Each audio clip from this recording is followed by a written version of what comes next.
Welcome to Sweet Life Beat Life. We hope this video helps. In this video, I will explain how to make a construction visiting card. First, let's gather the essential information. Your card should clearly display your company's name and logo, along with your own name and professional title. Don't forget to include all vital contact details, such as your phone number, email address, and website, making it easy for potential clients to reach you. A standard size is 3.5 inches by 2 inches. Next, let's focus on the design. Choose a professional and legible font. Avoid anything too decorative. Your color scheme should align with your brand identity, perhaps using strong, earthy tones or professional blues and grays.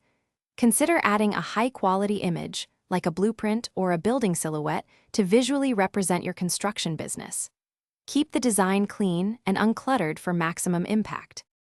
Now, let's talk about the physical card itself. The material you choose makes a big difference. Aim for a sturdy card stock, ideally at least 16-point thickness, to convey quality and professionalism. You can select a matte finish for a sophisticated look or a glossy finish for vibrant colors.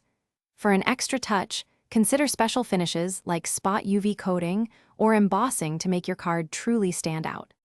Finally, the crucial steps before printing. Always proofread your card meticulously for any typos or errors. A mistake can undermine your professionalism. Request a physical proof from your printer to ensure the colors are accurate and the layout is perfect. Once everything is approved, order a practical quantity, perhaps 250 to 500 cards, so you are always prepared for networking opportunities. Thanks for watching. Consider subscribing if we helped you.